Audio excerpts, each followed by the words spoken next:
So welcome back. Singing the Psalms, part two. This time it's personal. So I thought we'd start with just a quick review of last week's work and what we talked about. And we talked about the ancient roots of psalm singing and how our roots in psalm singing and in other ways are related to the Jewish tradition, right? Our singing of sacred music goes back a couple thousand years at least, probably longer, and that can be connected even farther back, right? And how the chanting of psalms in the Jewish tradition, we talked about how that evolved into plain chant and plain song, and how that evolved into the more complex Gregorian chant, how that developed into organum, that early style of polyphony with the Notre Dame school in the 11th and 12th centuries, and then later how composers in the Renaissance, as they became sort of patronized artists, were able to branch out and start writing more complex settings. And then later in the Baroque, how Handel, as a patronee of George the First and Second, was able to put together large orchestral works with the Psalms and things like that. In this week's session, we'll talk about metrical psalmody and hymn paraphrases, and how that developed in the Reformation, and how that was putting the psalms into the vernacular and in a way that everyday people could sing them. We'll talk about Anglican chant as that evolved as an art form in England. And then we'll end with some really fabulous choral works based on the Psalms, and talk about how composers were able to set Psalms in new ways and how they continued to be inspired by those texts. A few helpful definitions for this week: major and minor. That's the quality of a chord. A major chord has a brighter quality like this. Some would say happy. I try to not say happy. It's a bright sound, right? And a minor chord has a darker sound like this. And there are three notes in that chord, right? 1, 2, 3. And all you have to do is lower the third by a half step. There's major. If I lower the third, it's a minor, right? So those tonalities are important, and some of the things we're talking about later. Meter or metrical, that's just regular rhythmic music or speech. And some poems are metrical, hymns are metrical, right? O God, our help in ages past, our hope for years to come. That's 8/6, 8/6. That's called common meter. One fun thing to do would be to totally freak out a congregation by switching hymns with common meter. So you could say, set the words of Amazing Grace to the tune St. Anne, what we'd normally sing, O God, our help in ages past. Amazing grace, how sweet the sound that saved a wretch like me. That would totally freak everyone out. They'd be totally confused, and I would get fired, so I probably won't do that. Strophic, hymns are strophic. That's just multiple verses set to the same music. So like Love Divine, All Love's Excelling has 3 verses, and we sing each verse to the same music, right? We repeat the music. Decana cantorus, that's 2 sides of the choir. That comes from the cathedrals when one side, the deacon, the decani, would sit on one side, and the cantor, the cantorus, would sit on the other. And the choirs on each side were referred to by that. And you could that's important in antiphonal singing, which comes into play in psalm singing. Canon, that's a musical form in which the same melody is used more than once and overlaps itself. So row, row, row your boat, right? One group starts it in a certain spot, and then the next group comes in over the ending of the first group, and it lines up, right? It creates harmony in a way that's very pleasing and fun, right? And it's a great educational tool. Chorale, that's just a German vernacular word for a hymn. So A Mighty Fortress is a chorale. Sleeper's Wake, A Voice Astounds Us is a chorale. O Sacred Heads for Wounded is a chorale. And then let's see. Oh yeah, that's it. Psalm paraphrases. I'll try to move quickly through psalm paraphrases and metrical psalmody because the 2 last pieces we'll listen to are longer. That fellow there is Martin Luther singing hymns with his family, playing the lute. And he supposedly said, why should the devil have all the good tunes? And that's because we've been told for many years that many of his chorales, like A Mighty Fortress, Sleeper's Wake, are tunes that came out of the beer houses, right? That may be true in some cases, maybe not. It's just a fun quote. Why should the devil have all the good tunes? With the Reformation came the desire for the congregation to be more involved in worship, especially through singing. It was a pastime then. The family would sit around at home and sing. And for them to be able to sing psalms, for instance, in the midst of their worship would have been very meaningful after, centuries of being sort of denied that opportunity. Luther started substituting hymns at the gradual. That's the music between the epistle and the gospel. And what he did was to take psalms. The gradual was always based on a psalm, but he took a psalm and paraphrased it. He turned it into a longer metrical poem, right?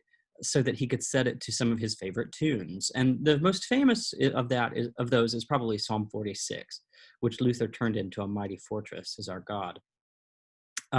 They also, by the way, continued to use psalms in their original poetic prose to psalm tones. So in a Lutheran church in the 16th century, you might have heard them sing A Mighty Fortress, say, between the epistle and the gospel.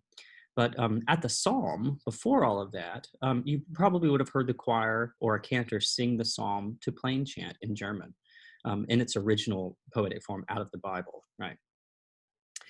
Interestingly, the roots of A Mighty Fortress probably go back a really long time.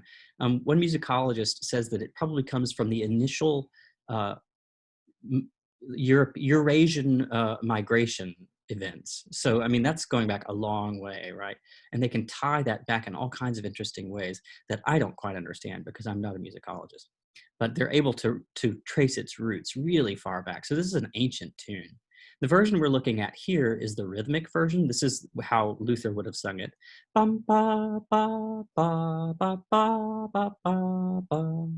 Ba, ba, ba, ba, ba, ba, ba, ba, ba. Dance-like, right? Sort of energetic and fun. And a lot more sort of evangelical, shall we say, than the tune we're used to singing, right? And we'll look at that in a moment.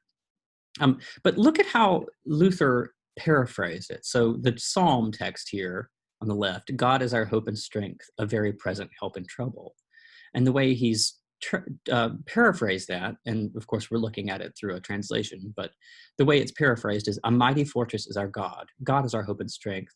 A mighty fortress is our God.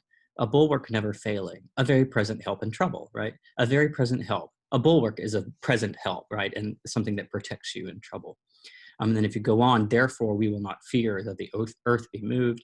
Our helper he amid the flood of mortal ills prevailing, and though the hills be carried into the midst of the sea. So you get the imagery of the sea, right?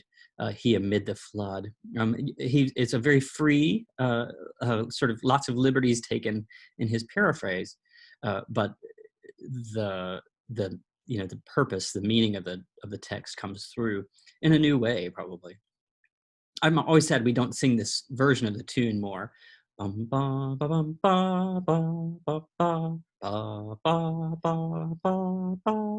It's fun. It's tricky, but it's great, sort of just energizing fun. Here's the version you probably know better, and that's the so-called isometric version. Iso meaning equal.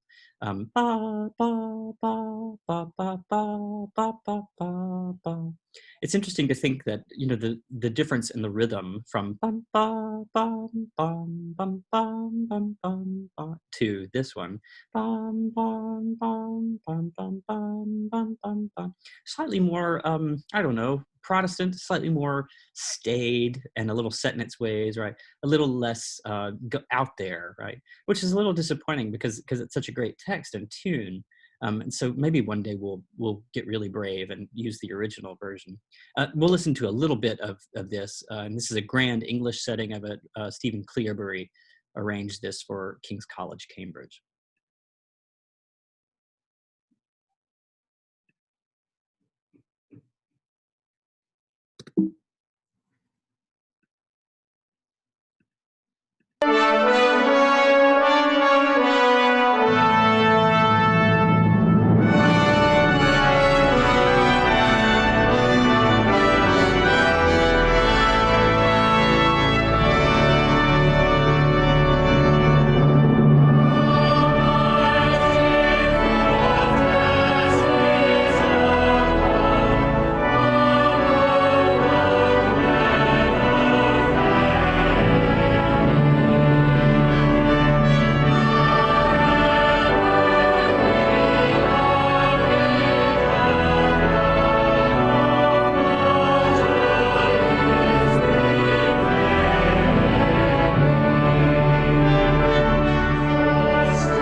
lot more grand than probably what Luther would have heard. What Luther would have had in his church would have been much more rustic and sort of folksy, right? And that's our sort of love of English grandeur there you're listening to, right?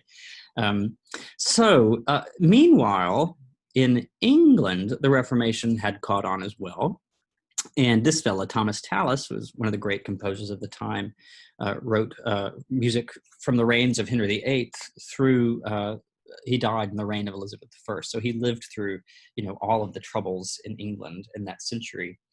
And when Cranmer, the Archbishop of Canterbury, who helped, England sort of turn itself over into the Reformation, when he adapted the lectionary, later on, his successor, Matthew Parker, the Archbishop of Canterbury, composed a book of metrical psalmody. This was in 1567, not long after Elizabeth I had taken the throne. And the meaning of the text was more closely followed in his adaptations. It's still poetic. It's very Shakespearean. It's sort of like the Coverdale Psalms that are just so florid and beautiful. But the meaning could still be, understood. And now with it being metrical, as opposed to the original sort of poetic form of the Psalms, with it being metrical, it could be set to tunes. And Thomas Tallis, as I said, probably the finest English composer of that time, although some people would say it was William Byrd. I would probably vote Tallis, but that's just me. Submitted 9 tunes for it. And we'll listen to a bit of his setting of Psalm 2, Why Do the Heathen So Furiously Rage Together? Like Martin Luther, this was an attempt to get the Psalms into the vernacular, something easily memorized by singing, right? Children learn the alphabet by singing it, and we memorize Psalms by singing them. The choirs are very lucky in that way, because we get to sort of ingest these Psalms and add them to our spiritual vocabulary.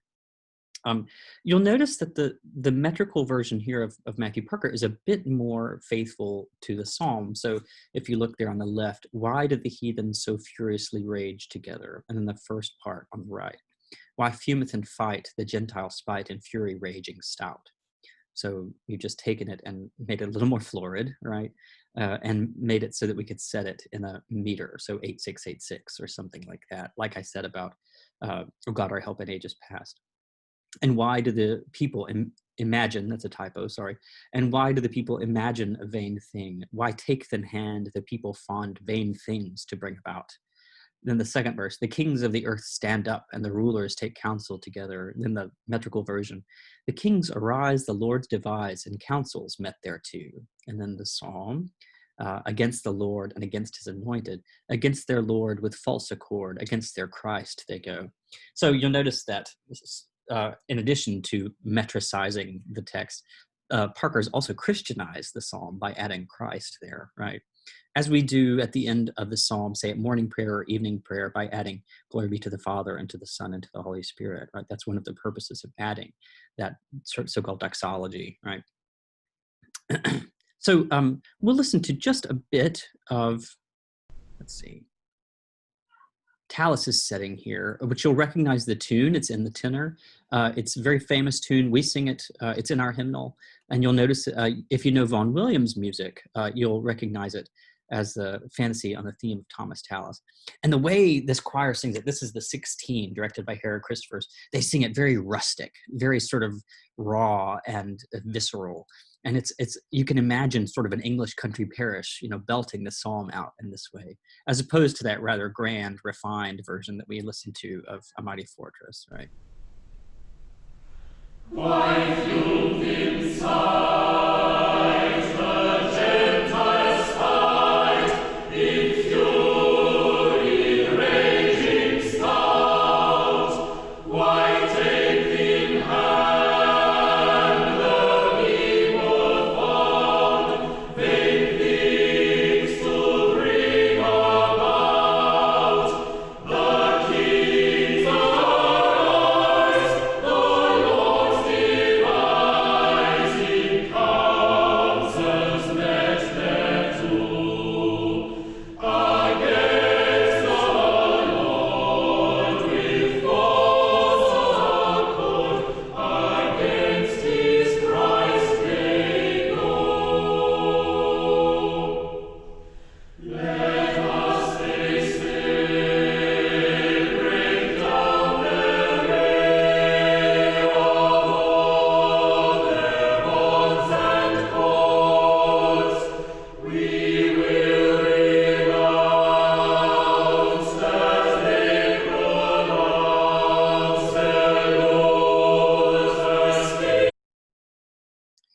Another tune that Tallis submitted for that uh, Archbishop Parker's Psalter is the eighth tune.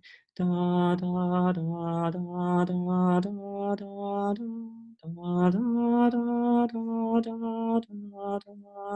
which we sing to glory to thee, my God, this night, an evening hymn, right? So-called Tallis's canon. That setting, the way Tallis set that was, it's sort of in a form called Fauxbourdon, Fauxbourdon, false bass. And what that is when a composer takes a tune, so he wrote the tune, da, da, da, da, da, da, da, da, and adds parts around it, especially right above and right below it, creating harmony, right? And that leads directly, in some ways, into Anglican chant. Anglican chant grew out of plain chant, which was just harmonized then by Fauxbourdon, a kind of organum, right? It's a kind of polyphony where you harmonize around the original tune. This is popular, started becoming popular in the 16th and 17th centuries, and it's how Anglican chant came about, simply harmonizing Gregorian chant, or rather plain chant. There's a very famous, possibly apocryphal quote of Antonin Dvorak, the very famous composer of the 19th century, supposedly visiting a service at an English cathedral and hearing them sing an Anglican chant and saying, "Why do they keep singing such a bad tune over and over again?" I think that probably had to do more with the particular tune than Anglican chant itself. But if you really get into Anglican chant, it's a passion of mine for sure, and it's like plain chant. It can be very zen. You can really sort of zone out to it and really sort of lose yourself. There's been a constant flow of Anglican chant composition since the end of the 17th century, so lots of it floating around out there. I've written some. I mean, everyone I know, every colleague of mine practically has written some. Mine are basically unsingable, but I still use them occasionally just to punish the choir. The best are probably from the 18th and 19th centuries when they were a little more simple, a little more straightforward. And I'll show you how it works. If I were to, this is what the choir would get if we were singing this psalm to Anglican chant. And how we would learn it is we would memorize our part. So if I'm a soprano, I'll sing it in my octave. I would have them sing it like this. 1, 2, 3, 4, 5, 6, 7, 8, 9, 10, 10, 9, 8, 7, 6, 5, 4, 3, 2, 1. And we would do that 10 times. We would do it on different words. My dog has fleas. My dog has lots. Until it was really in their souls. And they didn't have to look at the music at all. Because what you do is that you take the text and put it to that music. And these slashes correspond to the bar line. So here's the first slash. That corresponds here. Here's the second slash. That corresponds here. And in this bar, there are 2 notes. And so between those 2 bar lines, there are 2 syllables. It lines up, right? So I can even show you here. It'll be a little slow because my clicker is slow. But the earth is the Lord's and all that there in is. so those words are sung on this note. Then you hit a bar line and you move to the next syllable, bar line, next syllable, next word, right? The compass of the world and they, probably in the wrong key, that dwell there in. Now, obviously, when you do it at church, you do it in speech rhythm, right? The earth is the Lord's and all that therein is. So you would sing it. The earth is the Lord's and all that therein is, and so on and so forth, right? You can do all kinds of fun things with it. You can have the soprano sing a verse on their own. You'll hear this in the recording you listen to. This is Sir David Wilcox in the choir of, I think, King's College. The earth is the Lord's, and all that therein is, the compass of the world, and they that dwell therein. For he hath founded it upon the seas, and prepared it upon the clouds. Who shall ascend into the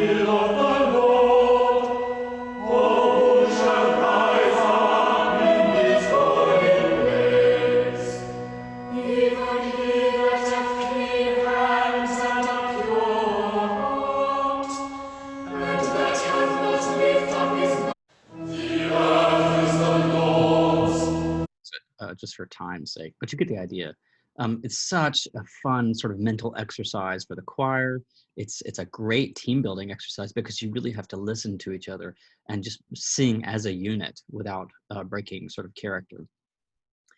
And so, as I said last week with Palestrina, with Handel, as composers became artists in their own right, not just priests or monks sort of composing out of a practical need for music in the liturgy, they started branching out after the Reformation. They started doing new kinds of things with the psalm text, and those texts kept inspiring them. And we'll talk about one thing in particular, the English anthem. Right, so English composers took the Psalms and set them in all kinds of ways as anthems. An anthem is just a sort of free piece of music that could be sung in the service. In Elizabeth the First's, not the Articles of Religion, but in one of the important documents of the 16th century, which is escaping my mind. I'll think of it later, probably. They said, an anthem could be sung, at this point in the service, meaning a free piece of music. And so composers since the Reformation have been writing free pieces of music just through composed works based on the Psalms, works unto themselves. And we're going to skip ahead to the 20th century because I want to talk about one of my favorite composers, this fella here, Herbert Howells. If you don't know his music, look him up.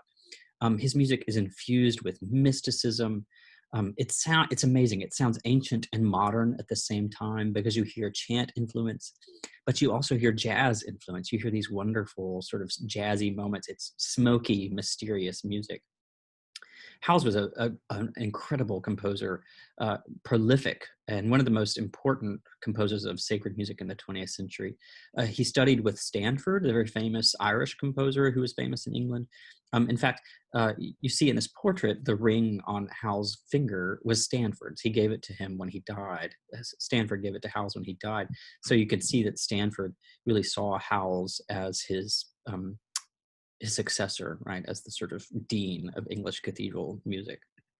We'll listen to most of, I'll probably have to skip around, sorry, his setting of Like as the Heart, Psalm 42, which was also coincidentally the psalm setting we heard of Palestrina's Sicut Cervus, that Renaissance motet. This piece has made a lot of Episcopalians, including myself. I sang this at my first choir rehearsal in Episcopal Church and was hooked. It's just stunningly beautiful. Wonderful, long, lush melodies with this incredible dense harmony underneath it. And a lot of Howells's music, you'll find, uses unisons. There's lots of unison singing. This was written in 1941. So that's because that unison singing is because many of the lay clerks in cathedrals, the adult professional singers, were off in the war. This was the height of the Blitz. And so many young singers were off fighting in the war. And so they had to compose music at the time that was singable by volunteers, typically older volunteers who would, walk into the city from the village to sing evensong with the boys of the cathedral or chapel or whatever. You'll find another sort of touching thing about this piece is Howells had a son named Michael who died very young, a few years before this.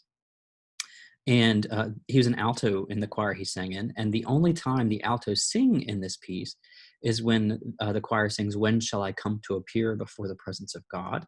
And where is now thy God?" And I'm not sure if he did that on purpose, but it certainly seems like he would have.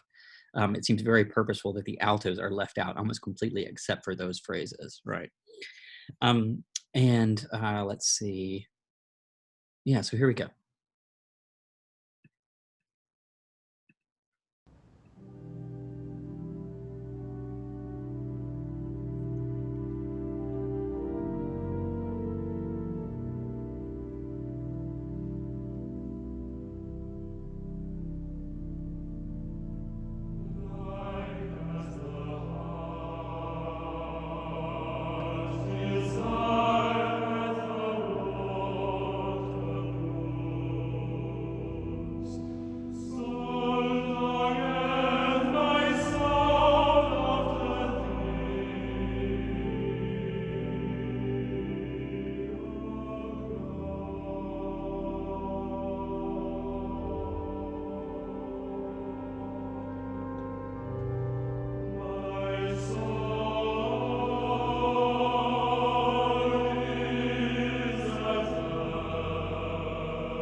going to skip ahead just a few bars if I can.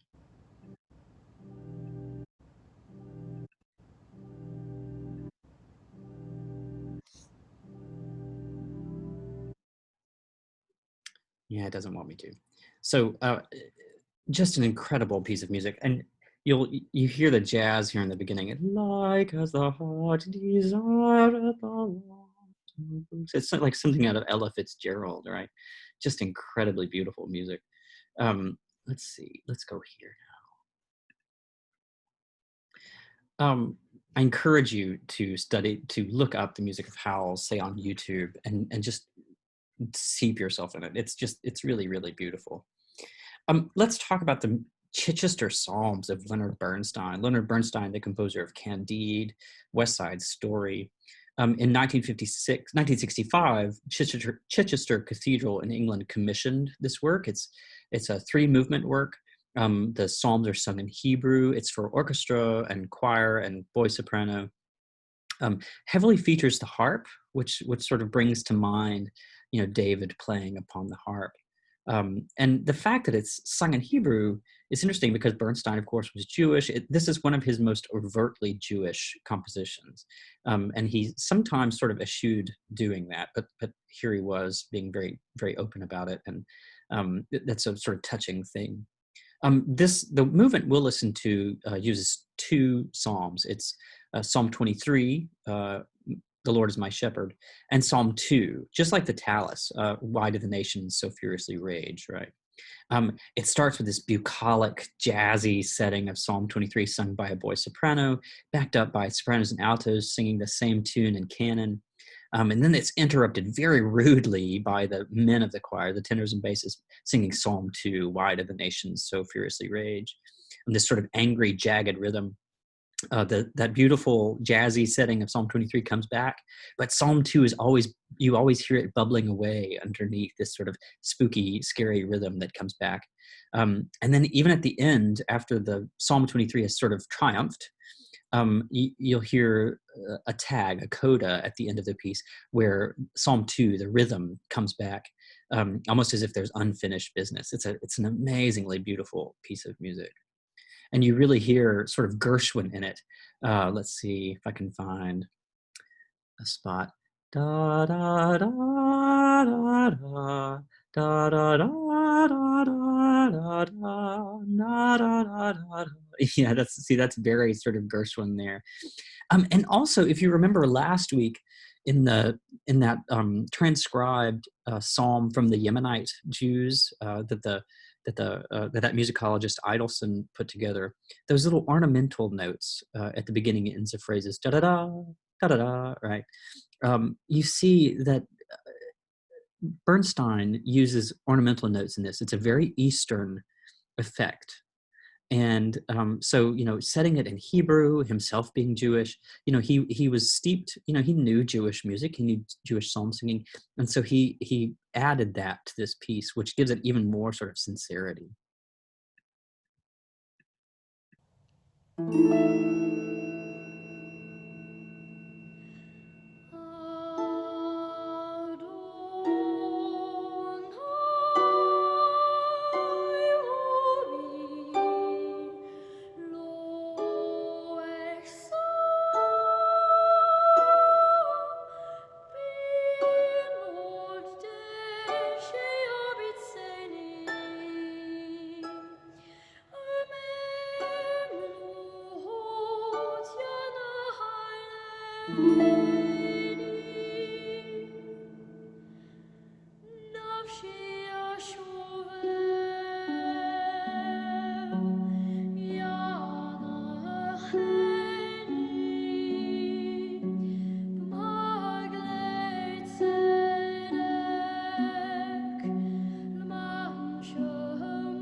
Sort of a surprise ending there after you think, oh, this wonderful, peaceful setting of Psalm 23 has won out, toward the end.